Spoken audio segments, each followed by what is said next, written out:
अस्सलाम वालेकुम। वालेकुम सलाम। कौन साहब हैं और कहाँ से हैं, हमें कॉल कर रहे हैं? मैं हाजी मोहम्मद अली टंडो आदम सिंध से बात कर रहा हूँ। माशाल्लाह, सिंध से हाजी मोहम्मद अली टंडो आदम से, बहुत शुक्रिया कॉल करने का।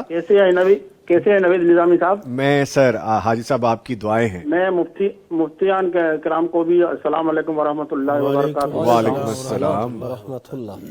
जी सर फरमाइए। तो मेरा सवाल है दो हिस्सों पे। एक हिस्सा है कि जब नमाज पहली रकात पूरी करके दूसरी रकात में कायदे में बैठते हैं और अत्तहियात और दुरूद शरीफ पढ़ते हैं, तो अशहदु अल्ला इलाहा इल्लल्लाह जब पढ़ते हैं तो जो सीधी उंगली है ऊपर करते हैं, तो काफी लोग थोड़ी ऊपर करते हैं, काफी ज्यादा ऊपर करते हैं, तो सही तरीका कौन सा है? एक। दूसरा हिस्सा ये है कि मैं अल्हम्दुलिल्लाह गवर्नमेंट मुलाजिम हूँ और मेरी जो है अल्लाह का शुक्र है तनख्वाह जो है 2 लाख के करीब है, और तनख्वाह महीने में जो आती है घर में खर्च होता है कुछ, वो बहुत थोड़ी बहुत सेविंग होती है, तो क्या इस पे ज़कात वाजिब है? ठीक है, बहुत शुक्रिया। टंडो आदम सिंध से कॉल कर रहे थे आप, बहुत शुक्रिया।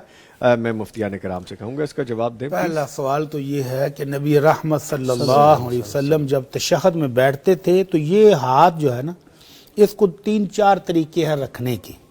पहला तरीका तो यही है कि आप सीधा हाथ इस तरह रखें और इस उंगली के साथ इशारा करते रहें जी मुसलसल। ये नहीं है कि आप अशहदु अल्ला इलाहा पर उठाएं और इल्लल्लाह पर नीचे गिराएं, तो इसकी कोई भी सही दलील हमारे इल्म में नहीं है। ठीक है, तो इसको अल्लाह के नबी सल्लल्लाहु अलैहि वसल्लम हरकत देते थे, या इस उंगली को ये दरमियानी उंगली के साथ अंगूठे को मिलाएं और ऐसे उंगली को ऐसे ऐसे हरकत करते रहें। ठीक है। तीसरा तरीका है कि अंगूठी बंद करके उंगलियों के ऊपर अंगूठे को रख लें और फिर ऐसे उंगली को हरकत दें। ठीक है। चौथा तरीका है कि उंगली के जड़ के साथ इसको अंगूठे को लगाएं और फिर इसको ऐसे ऐसे हरकत करते रहें। अब हरकत के 2 तरीके हैं। अल्लाह के नबी सल्लल्लाहु अलैहि वसल्लम की नमाज के बारे में आता कि आप तशहद में इसको हरकत देते थे। कुछ उलमा इकराम ने कहा कि जब आप उंगली नीचे थी आप ऊपर कर लिया तो ये हरकत हो गई है, लिहाजा आप इसको खड़ा रखें और तशहद में दुआएं मांगते रहें।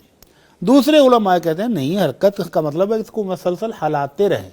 काना युहर्रिकुहा का मतलब है कि मुसलसल आप इसको हरकत देते थे।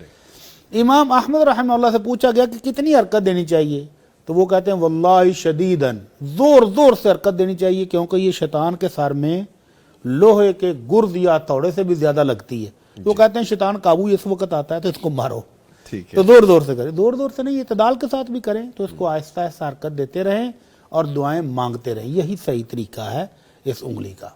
ठीक है। और दूसरा मसला ने कहा कि मैं अपनी सैलरी से कुछ सेविंग करता रहता हूँ, तो वो सेविंग देखिए, अगर साल के एंड पर आजकल 5 लाख था निसाब चांदी का, हाँ जी, तो अगर तो वो 5 लाख आपके अकाउंट में पड़ा हुआ तो फिर तो ज़कात है, और अगर 2 लाख आता तो हर महीने खर्च हो जाता है, 15, 20, 30 बचता है, और साल के एंड पर वो साल लाख 1.5-2 पड़ा है, 5 तक नहीं पहुंचता, तो फिर उस पर ज़कात नहीं है।